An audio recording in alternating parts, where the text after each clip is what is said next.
Welcome to the Fly Culture Podcast. Here's your host, Pete Tigers. My guest today is a self-confessed streamer junkie, fly casting instructor, fly tyer, and knows his way around a camera too. You'll have seen some of his images in Fly Culture. We'll be picking up not just tips on streamer fishing, but also fishing dries, along with the shared love of the Fender Rhodes electric piano too. I'm pleased to welcome Keith McDonnell to the podcast. Keith, thank you for talking with me today. Are you well? I'm well, thanks. Yeah, suffering the close season. I'm looking forward to getting back at it now. A break is always nice in the winter, but I can kind of feel the urge again to get back to fishing. And it's been made a little bit tougher, hasn't it, given the weather as well? I don't know how that's impacted you in any way, shape or form. Has it made it difficult for you to get out and about? Well, not really. I tend to switch off from fishing in the winter. I mean, we don't have grayling here to chase. My brother lives in Slovenia, so sometimes I do a trip over there, fish for huko, Danube salmon. But other than that, maybe one or two trips for pike in the winter. But I didn't. I put the rods away in October and haven't fished since. So, I'm looking forward to getting back to it. And it's sometimes nice to step away from it. And I know as somebody who's deeply entrenched at many angles in fly fishing, it's actually quite nice to give yourself a little bit of a breather, recharge and get set for the new season, isn't it? Yeah, definitely. And I think it's really, I just love brown trout.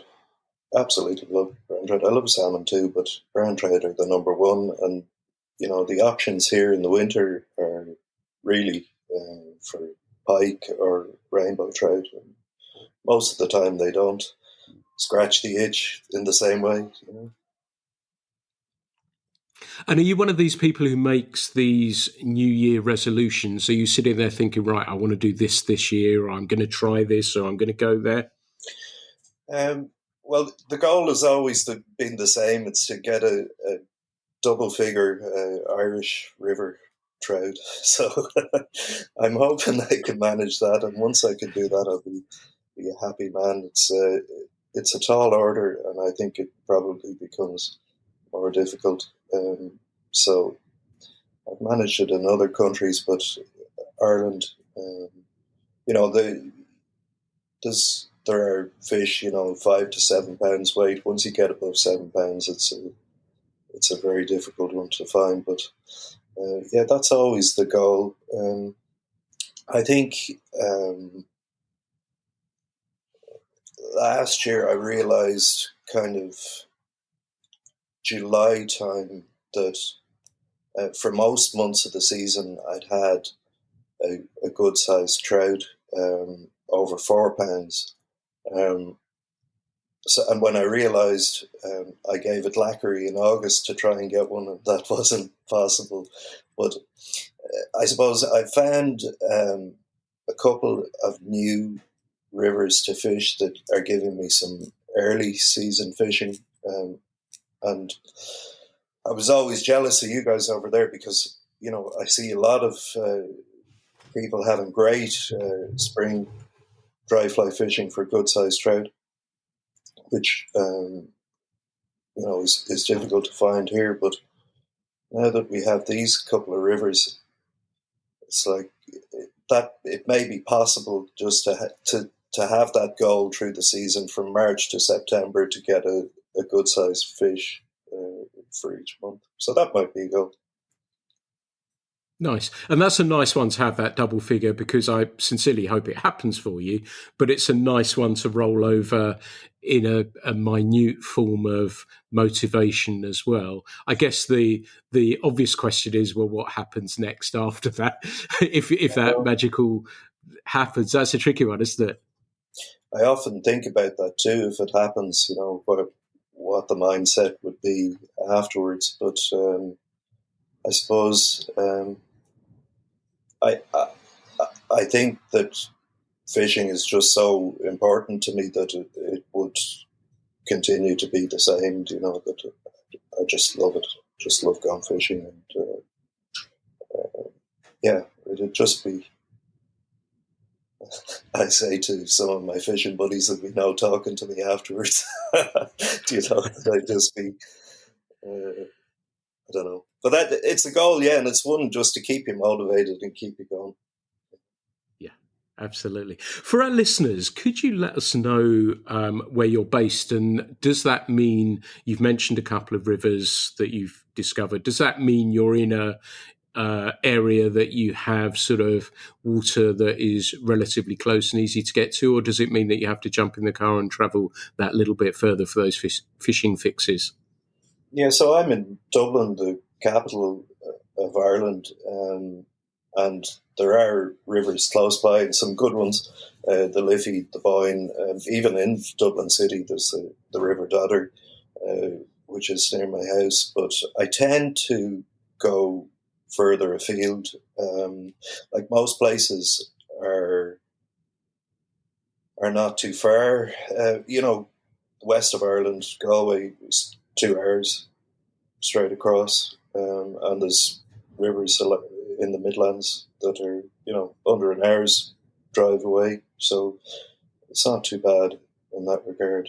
Yeah, there's plenty of options, and the great thing about it is that, you know, it could be dry and the sun splitting the stones in Dublin, and in the west of Ireland then you'll have had a flood and good conditions, and you can get there relatively quickly. So, you know, I've got favourites in different parts of the country, but they're all within a reasonable drive. You know, most places you can go, get up early, go fish for the day, and come home. So Nice. And that tends to be your day, does it? Is it right, get up at 6 o'clock, load the car and go and fish hard for the day and then come home? Or do you sort of pick those moments a little bit more carefully, or you try and pack in as much as you possibly can? yeah, that would be the typical one that I get up. Depending on the time of the year. I mean, in summer when water is low, you know, it'll be mostly evening fishing, so I'll go for the evening and end up coming back home late. If we've got the right conditions for a full day's fishing, having water in the river, then, you know, I'll do that. And at times I'll stick the blow-up mattress in the boot and, you know, sleep in the boot overnight and get a full day and the next morning out of it and head home, that sort of thing. So it just depends on conditions, and I suppose I have a young family, 3 kids, and you know, it's balancing all of that. So Yeah. So how would you describe yourself as an angler then? Because you said you put up the blow-up mattress. Does that mean that you might go on your own? Do you like to fish on your own? Or you did also mention fishing buddies as well. Is it a combination of both? Or for you, what is that sort of perfect day? yeah, combination of both. It's nice to be out on your own and, you know, just have that quiet time. And then, you know, it's great to have a giggle with friends, and, you know, they're different days really. I have a couple of great pals that I fish with, and yeah, it's nice to fish with people who are on a similar wavelength to you, you know, who are as nuts about fishing as I am, and, you know, like to talk about it and pick it apart and understand what happened. And you know, even in the close season, you could spend, you know, half an hour on the phone talking about something that happened during the season in terms of, you know, fish behavior, conditions, and water, that sort of thing. So that's nice. But sometimes it's just nice to go out and walk and have some quiet time. So you said you put your rods away over winter. Does that mean you put the tying vise away, or are you busy tying flies, thinking about the new season, developing patterns, tweaking patterns? Is that an important part of the winter process for you? Yeah, it is. I love to tie flies in the winter. This winter, we've been doing a good bit of renovation at home, so the fly tying desk was pulled apart for a while, so I'm only into it now, but I love that part of it where you sit down at the vise and tinker with something and, you know, think about where you would use it, and I suppose have a little daydream about the season ahead and fishing those flies. So that's great. Yeah, that's an important part of fishing for me is the creativity of it, you know, with fly tying and other stuff as well. But certainly in the winter, that that helps to pass the time. And are you, as a casting instructor as well, does that mean that you like to go out, keep sharp with the rod and keep the rod in your hand and feel familiar? Does it mean that you will go out and throw a few loops? Yeah, definitely. I think that's really important thing to do. If you leave it all winter, it can take time to get back into the swing of it. And the funny thing about being an instructor, I don't know whether you find the same, is that people leave you alone all winter and then they want you when the fishing has started. So, like the ideal time to be doing the casting practice is over the winter. And I always say to people the importance of separating that casting from the fishing. You know, where somebody's been doing some fishing for a while and they've got some bad habits or whatever. Like the winter is an ideal time to spend time with the rod, not worrying about fish in front of you, and really focus on that separately. Um, so, but even for people like us who've been at it a long time, it's good to pick it up. You know, even if you've got new lines for the new season or a new rod or whatever, that you know you can fine tune your casting stroke and just keep it tip top. Um, so yeah, that's Really nice thing, isn't it, to be able to tweak and fine tune, like you say, when a new line has come along, or even if it's a new rod, even, and getting that right. And do you find sometimes actually that when you've got a new rod and line combination, you might go and throw them on the grass, yet they feel sometimes a little different in a fishing situation, or generally do you find that you're happy with that combination that you put together? yeah, no, I think they can feel different once you go fishing. Like I was trying to pull a streamer rod together myself to get the blank that I wanted. So, like over 2 years, I was doing a lot of both. You know, getting a blank, getting it tweaked, casting out on the grass, and going fishing with it. It was unbelievable.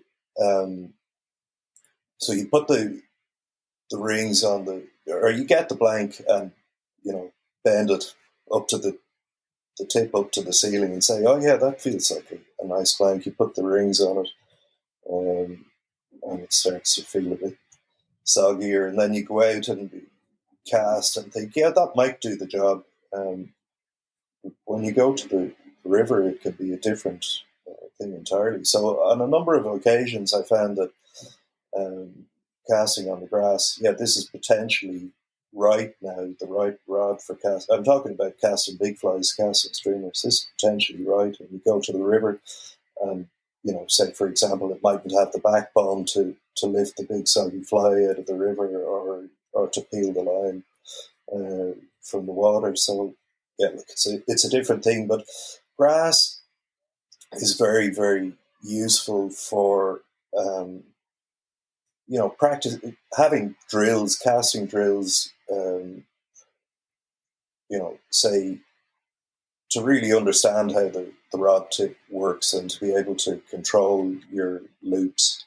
And you could spend, I do it all the time, you could spend a long time just standing there with a short line, watching the loops come off the tip of the rod and understanding what you're doing, what you're actually doing is affecting the loop shape and the shape of the line unrolling through the air. So that's always fun.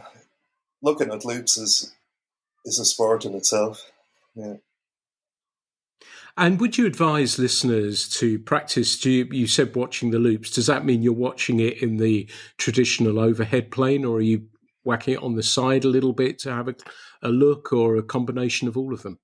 Yeah, a combination of all of them. But I think it's really important to look at the loop. So if I'm teaching somebody, I'll tilt the plane of the rod right out to the side, horizontal to the ground, so that you can see exactly how the line is behaving. It's absolutely invaluable. I mean, when I decided I was going to be an instructor, I went to a couple of people and, really wanted to understand and make these beautiful loops that I was seeing people doing. But it's very difficult to learn straight up over your head where you can't see the loop shape. So the loop tells you everything. It was only when I went to Robert Gillespie, who's a well-known salmon angler in the west of Ireland, who had put in a lot of time and met the right people through his life, really understood it, and he showed me what could be described as rod pop. It's basically just, the tip popping, the tip unloading, and understanding how that works. That made such a difference. So I think it really is, to give people an understanding of how it works is using that short line and working the tip of the rod, but applying the minimal amount of power to just get that loop to unroll off the tip. And of course the path that the tip travels then influences the shape of the loop you get. So getting people to understand that and really see that, I think, helps hugely in understanding fly casting, rather than, because it would be very easy to go through your entire fishing life waving the rod above you, getting the line out and not really understanding how to uh, make the line do exactly what you want. So, yeah. And are you one of those that it sounds like that, one of those people, and I think I count myself in that it's a feel thing when you're talking about the rod and line combination and you suddenly slip that line on, you take one off, put a new one on and think, yeah, that's right. That feels, do you trust that gut and feel from just a couple of false casts? Yeah, mostly. Like, for fishing dry flies and stuff, it's probably easier to do, with a couple of casts. But as I was saying, with the streamers or the bigger flies, it's a little bit more difficult. You need to spend more time investigating it to ensure that things are right. You need something relatively fast action in terms of a rod, but also something that is has got the backbone to lift the fly and the they're not that they're super heavy, but for a 6 or 7 weight rod, a 4-inch fly with a little bit of weight and whatever, it requires the right tool for the job. So the kind of there's been a number of rods that I've tried that just haven't had that strength to lift them. So so I think it's easier to do with a floating line to evaluate something with smaller drives, but with that stuff it takes a little bit more investigation, as I say. And you mentioned when you were setting up a rod yourself, does that mean you haven't found a commercial rod that fulfills your requirements, or you buy a commercial blank and you're just setting it how you would like it, and that's part of the fun process for you? Well, I have found commercial rods that do the job for sure. There's plenty of them, and there's an awful lot of good rods out there. But what I was trying to do was develop a rod for impact, this kind of streamer focused little business that I've set up. And it was really because, my favorite rods were, Sage and that kind of stuff, but they're becoming extraordinarily expensive. And,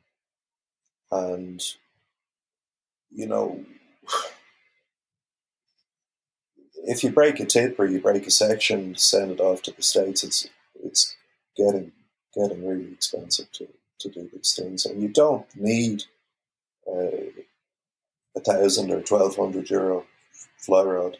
We all like nice things for sure, but so I wanted to have a rod that wasn't crazy money, that would do the job, and thought it might be fun to go down that road. So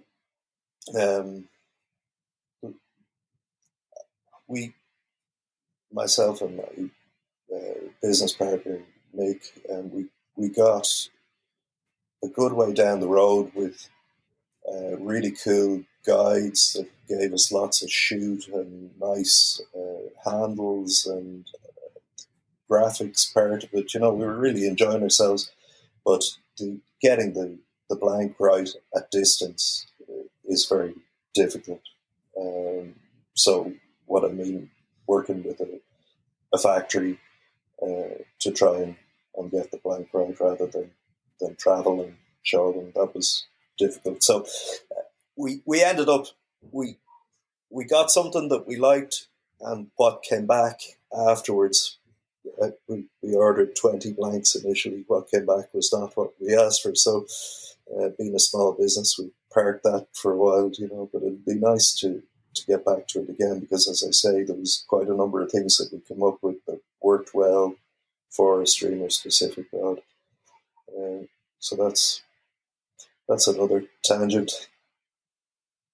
That's a nice one to go down, though, as well, and an interesting one. And, from a business point of view, given your notoriety as a streamer expert, amongst many other things, of course, but having a range of rods kind of makes sense, because I think Echo did one, didn't they? A streamer rod. I think Loomis have done it. I'm sure everyone's done it down the line.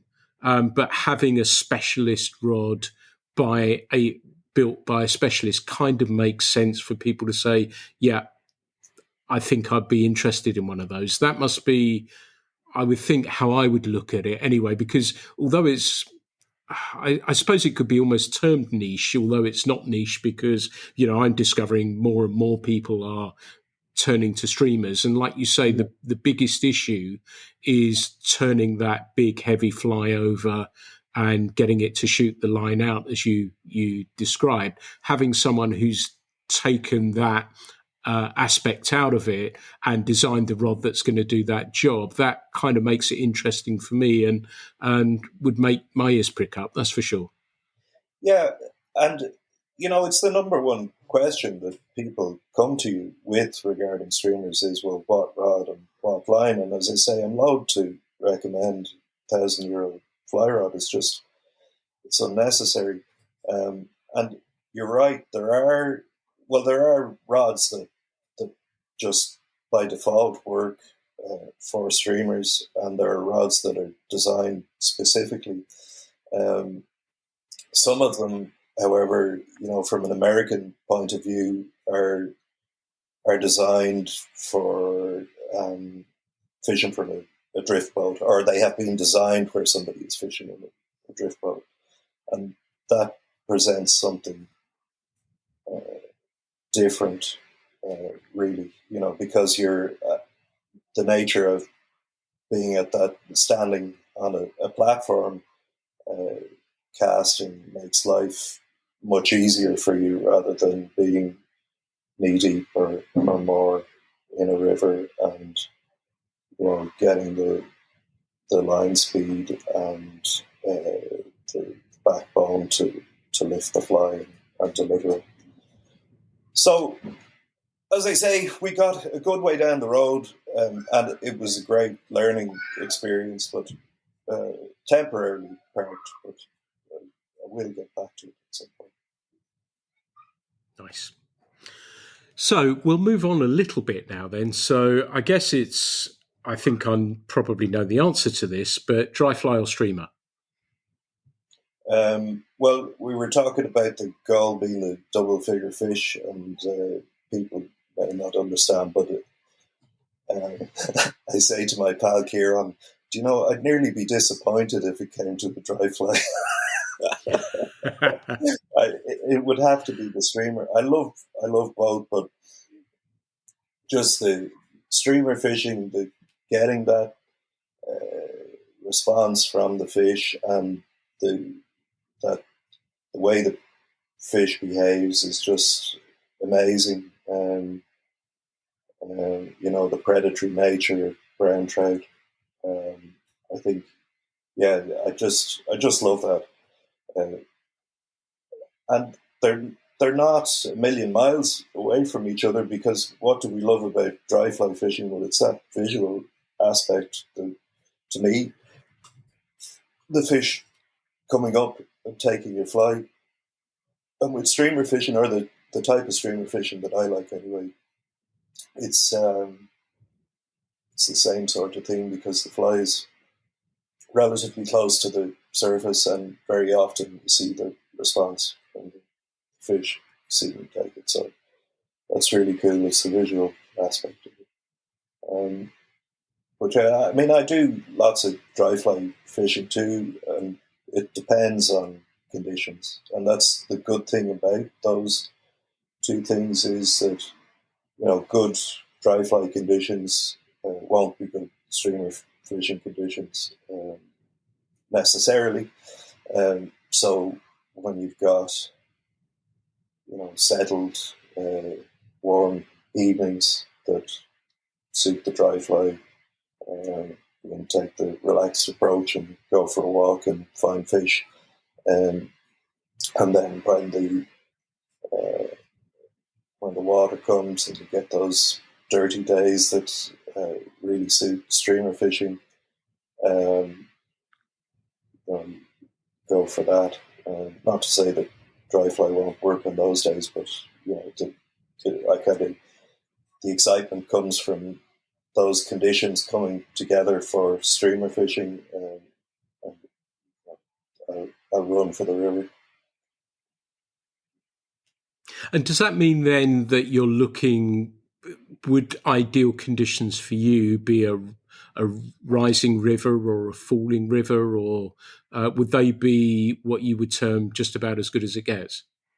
It's a combination of things, and it's it's really interesting because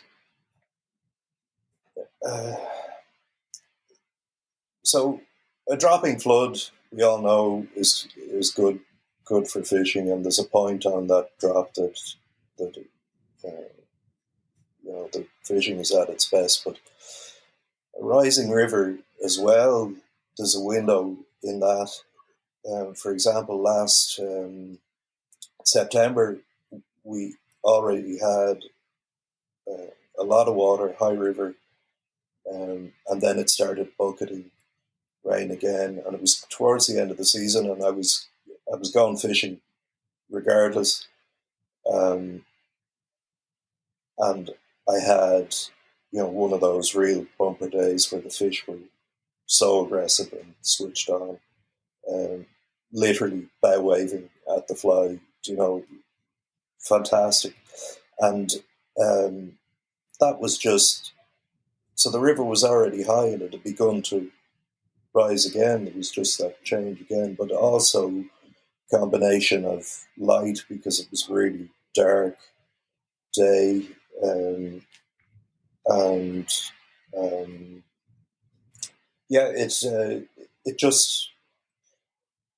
it's a combination of things. And like Paul Gaskell, and who I know you've had on, he said once, it really resonated with me. I always think about it. He said that interesting things happen at the interface of two sets of conditions, and you can apply that to so many things in fishing. So where things combine, or whether it's a color change that a fish is sitting on, the weather changing, barometric pressure changing. So, yeah, it's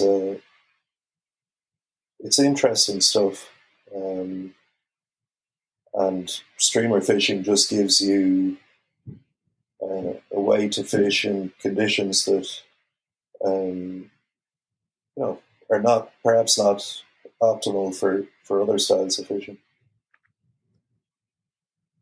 And so did it make you look at trout in a different way in the way that you analysed their behaviour? Yeah, for sure, because when I started fishing, really look at trout as these beautiful, gentle creatures that are sipping, and that they. A lot of the writing, I love reading books on fishing, and there's lots of them. None of them really describe this kind of predatory, aggressive behavior. And once you see it, it's hard to forget it. So I think I've said a few times, what happened was that I went to South America and fished a couple of rivers in Argentina and in Chile. And the guide that I had for a few days was streamer nuts. I'd never done anything like it before. At the time, it was big woolly buggers and Mickey fins and those style of flies, quite big single flies. And I couldn't believe the reaction of the fish and how specific it was in this particular place, where you had to get the fly tight to an undercut bank, and the fish would come out and charge it when you got it right. And it totally changed my thinking on trout. And then I have a friend, Marcin. He's a Polish angler and a fisheries scientist. He's a brilliant angler, and a great fly angler, but he loves wobbler fishing with Rapala style lures, lip crankbaits. If I go fishing with him, he just outfish you 10 to 1. If I was fly fishing or whatever, and you would just see the fish get so aggressive, and there's no doubt in my mind it's the vibration and water displacement created by those type of lures that drives them crazy. I mean, they literally run into the bank chasing after these lures, and you can't replicate it to the same extent because it's like the lures are hard object with a plastic lip, but you can do similar things in terms of making noise and displacing water with the design of the fly. So deer hair heads, which people have been doing, the muddler minnow or, Scottish and Irish loch flies have had deer hair heads. And it's 100%, that's an extra thing to just the visual aspect of a fly, is that you are able to cause vibration in the water, and 100% the fish are sensitive to that as well. So it's an extra attraction to it. While the lures are even more effective, you can get that response with the right design of fly too. So that's really cool stuff. That's an interesting way to look at it as well, and the Rapala style fishing. And I was immediately thinking Dahlberg divers or whatever that may be. And I was thinking about those formative streamer years. And I think I've talked on here before that the first time I came across them was fishing in the States, because over here it was probably more of a dark art, or people just weren't really doing it. And experiencing that whack from a fish was a game changer in many respects. That it's something that I took back with me as well. Bought a load of flies in the fly shop, having experienced it, and thought, yeah, this may be another string to my bow. Whereas I've sort of not gone fully or embraced the direction that you have as much, although it's a really important part of the arsenal, particularly for me, condition-wise, more than anything else.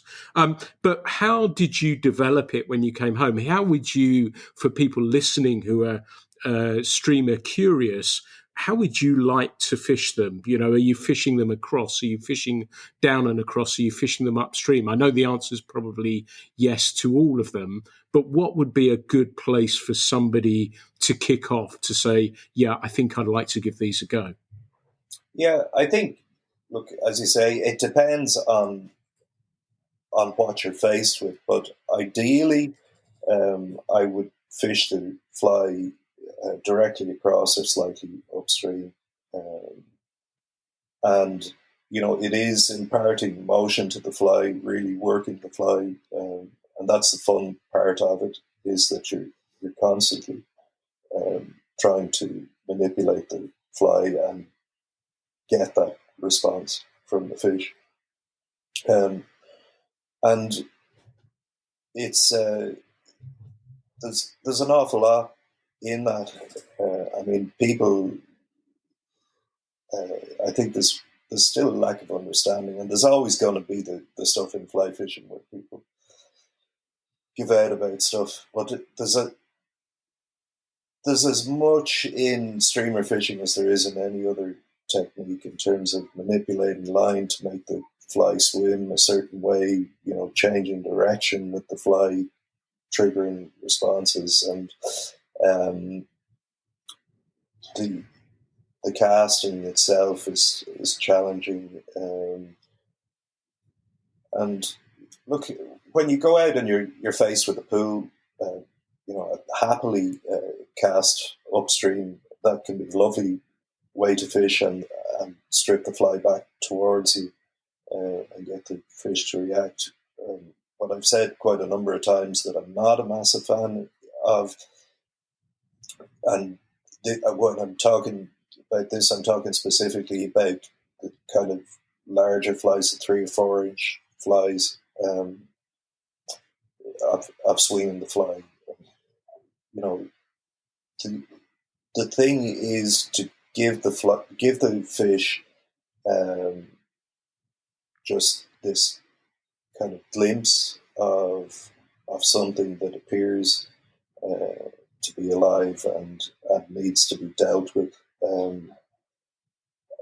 If you are swinging a big fly, and obviously it all depends on conditions, light, but it's the illusion of life, and the illusion of life probably isn't there as much with the swing as when you are, casting across or upstream and just giving the fish a little glimpse of the fly, and they have a choice. They can ignore it or they can pounce. And with the smaller kind of single hook woolly buggers and that kind of stuff, the swing could be more effective. But I guess the illusion of life is there, that it appears and or whatever. When I'm talking about casting across and upstream, I'm talking about this particular type of streamer fishing that I enjoy, which is to work the fly in a way that gets the fish to react quickly, and that I'm covering water quickly and constantly on the move. I mean, there are different styles of streamer fishing. Jig head streamer fishing is popular, but it's quite similar to nymphing in that it's not as visual, and there's an element of feeding the fish rather than getting the fish to react. So that's just the type of streamer fishing that I like. I like to stay on the move and cover water and cover specific spots and move on. So. Some great points there. And you mentioned earlier about, when we were talking about rods, about the ability to cast heavy flies. Does that mean that you use the weight of the fly to get the depth rather than, let's say, a sink tip or an intermediate line? No, the line is really important. And there's a couple of styles of fly that I'll use. So I'll use a fly with a little bit of weight just to get the fly through the surface, or perhaps to give it a little bit of an up-down kind of serpentine action. I don't like really heavy flies that go gadunk to the bottom. Once in a blue moon, you might put one on if you had to, or there was some specific thing that you felt might work. But for the most part, they're relatively lightly weighted for those reasons. And then I really like unweighted streamers, as we were talking about deer hair heads. I mean, I'd happily fish with a kind of 3.5 inch, 4 inch streamer with no weight on a deer hair head on a 6 inches a second line. And I suppose the certain amount of water absorption, the fly being wet, is enough to get it through the surface and fishing quickly. And that's important, because often the fish will hop on the fly as soon as it lands. But yeah, I love that because the fly is close to the surface. You can see the fly swimming. Even watching a good fly swim is fun in itself, to see the action of the fly that you've tied. But the line is important, and most of the time it's kind of a 5 or 6 inches a second line. I fished a good few seasons with just an intermediate line, didn't notice any difference in terms of fishing, but I find the sinking line is nicer to cast those flies, the wind resistant flies. It cuts through the air well. And obviously, what's really important is the leader setup, so that the fly is following the line. If you've got too long a leader, it makes casting difficult or impossible. It has to be fun and easy to do. So, relatively short leader. Um, a, a good approach is 2 foot of an old butt piece of a tapered leader that you'd use for dry fly fishing that's no longer functional, and attach. I normally use fluorocarbon, anything from 12, 15, 18 pounds, and it's not because of the size of the fish. It's just that if you're fishing these flies, you've got to risk them into tough places, and you need to be able to pull them back out. But look, the fish, for let's say 8 pounds fluorocarbon, a big trout who thumps that fly could easily stab it. And I've heard a few stories from people who've come back and said, I was fishing 8 pounds and I lost this huge guy. So it's important to have the leader set up as well. I've got a good few blog articles about setups and that sort of stuff on my website, or if anybody's interested, if they have questions, they can drop me a line on social media or wherever, or email. What you say there about the diameter, the tippet strength or diameter was interesting, because I'm guessing that you're throwing something that's pretty big. That's going to be the motivation for the fish to bite, in the sense that the diameter is the predatory instinct, isn't it? It's not going to be as wary of like you've been saying, 2, 3, 4 inch streamer. The diameter is going to be the least of its worries, isn't it? Yeah, it's not a consideration at all.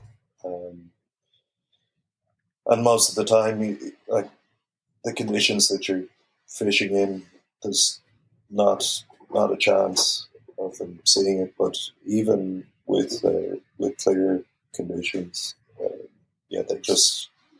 they see the fly moving, and it either triggers them or it doesn't. I don't think, and the sinking line, which is black, it's going to be quite a contrast to most water conditions. Is quite close to the fly. It's whatever, 4 or 6 feet maximum. So that's not going to be.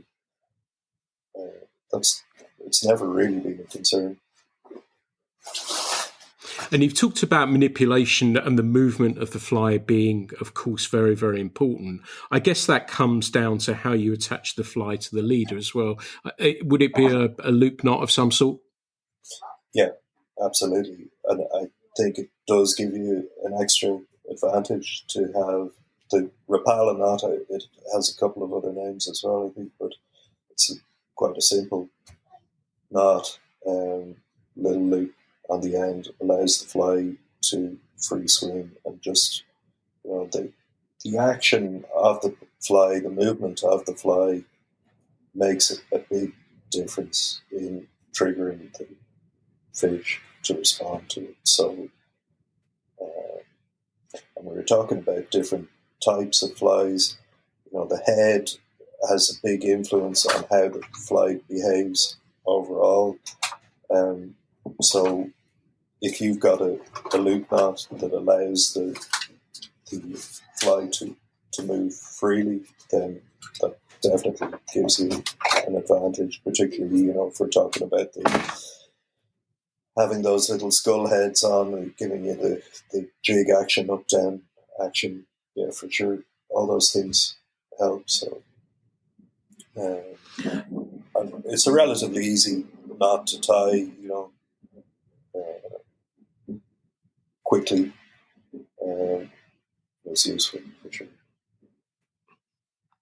And I guess the last thing before we move on a little bit is about casting these ones. And we've touched on it a little bit because I think one of the things that could potentially put people off a little bit, and that's some, sage advice about leader length, which is going to help a little bit. But what about casting these heavy flies? Are there any particular casts that you would recommend that people study before they go into throwing some heavy stuff? Yeah, it's really important to have your casting right because they are more difficult to cast, and I think it's a factor in why people might try streamer fishing and not stick at it because give it a cast and you get the thump and that horrible feeling, like it's going to hit you in the back of the head. So there's a number of things that need to be addressed. The big one is having the line speed in order to make the fly follow the fly line. So double hauling is a technique that's invaluable. On smaller rivers, perhaps you can get away without it, but as I was saying before,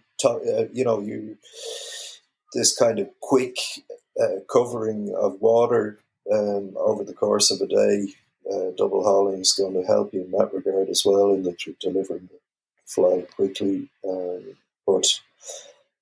But that dreaded kick that you get with a bigger fly, eliminating that is really important in terms of enjoying fishing that way.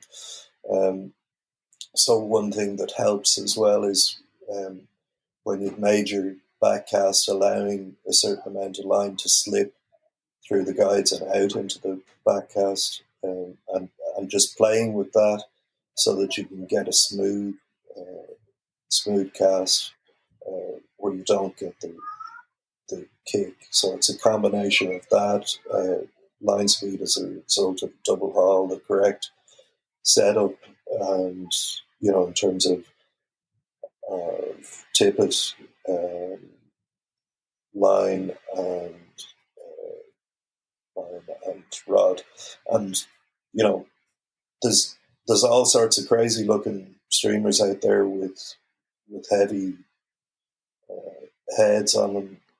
You don't have to go that direction. You start with something smaller, get the confidence up in terms of fishing them, on rivers for wild trout, and work your way up,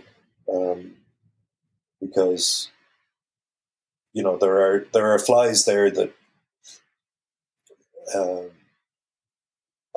I would just have no interest in casting at all. It just wouldn't be fun, And I'm thinking specifically about really big lead head or sculpin head type things. You could, of course, scale up the tackle to do it, but why? Why would you? Anyway, that's I digress. That's some great stuff there as well. So thank you for that. So cover the water, think about the depth, manipulate the flies, and the casting tips as well. And it's funny, I've been recently playing with that little release of line on the back cast just before the delivery, slip and grip, as I think we used to call it years ago, if it's still called that.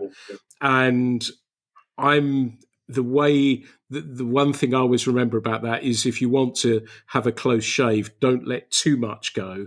And I've recently been playing with just a little bit, and even just a few inches really does help compress that rod a little bit more in that back cast, doesn't it?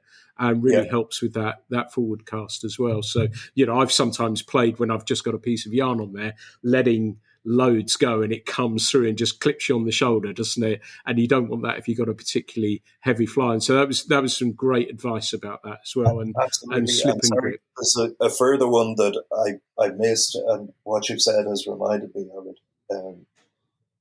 We were talking about tilting the plane of the rod out to the side when casting, but also when fishing, to keep the plane of the rod tilted out helps a lot with these bigger flies. So the fly is essentially just traveling out and slightly below the level of the rod tip. So you can really cant that rod out to the side to help keep the fly away from you so that you're not in danger of getting it.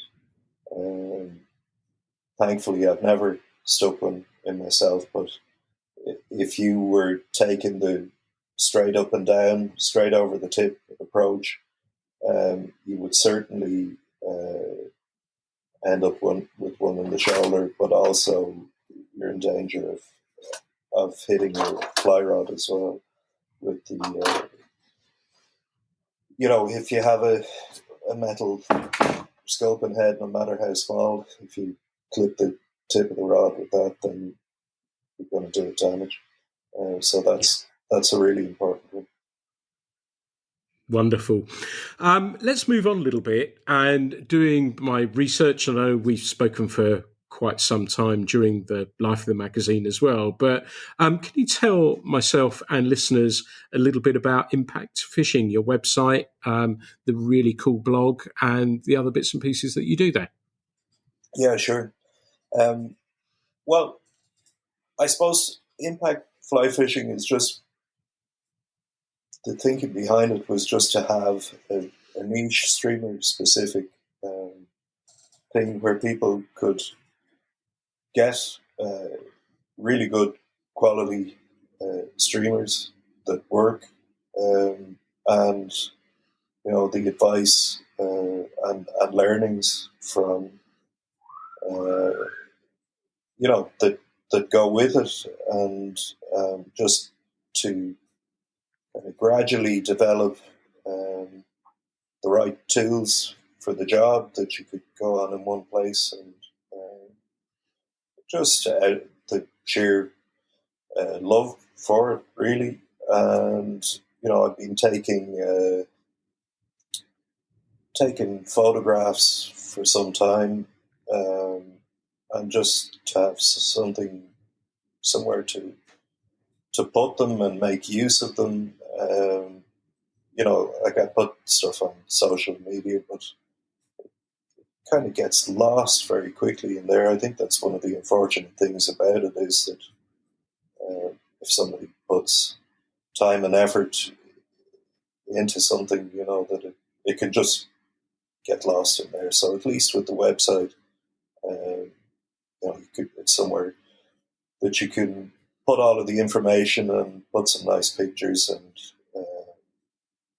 have, as I say, the flies available to people and advice. And the idea was just to,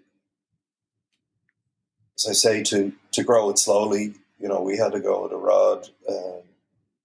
The other big question that people come with is the fly line. So we're going to have a fly line. We've got the right tippet, the right leaders, boxes, that sort of stuff. I mean, I think any old fly box would do, but with those big flies, it's very easy to kind of throw soggy flies into a box and you come back the next time and they're rotten. So there's all of those considerations, to get right. So that's what it's about. Yeah, it's fun. It's enjoyable. Can you give us the website address, please? Sure, it's streamerfishing.com, or Impact Fly Fishing will get you there. So, yeah, we're lucky to get that URL, streamerfishing.com. So yeah, there's lots of articles about streamer fishing, different times a year, or trips that we've been on where we've had success and maybe the reasons why, or and nice picture photographs, as you say. Try to put up nice pictures. Yeah, it's worth it for that as well. The information that you're going to get, but also, as I say, the outset that Keith takes beautiful photographs, so you'll get to enjoy those as well. We're going to start winding up now, but I thought it's almost a dreaded part of the podcast these days that we come on to music. But first, we both share a love of the classic Fender Rhodes piano, although it's gone back into production. That came, I guess, the glory years were late 60s to mid 70s, early 80s sort of time. And we like them very much. How would you describe a Fender Rhodes piano for listeners? Well, it's my favorite sound in the whole world. It's got this this beautiful kind of bell-like tone. It's a mechanical piano, except that instead of having strings and the hammer hits the strings, in this case they're little strips of metal called tines, and when the hammer strikes the tine, there's a pickup very much the same as a guitar pickup, a magnet with a coil of wire that picks up the vibration. So it's an electric piano, but a mechanical piano at the same time.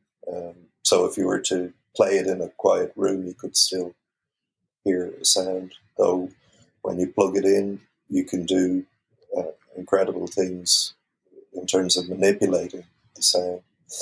But we were talking before, we both love jazz and funk, and it really is that sound, but it has a huge number of applications in I'm a total nerd music as well. It's used in popular music everywhere because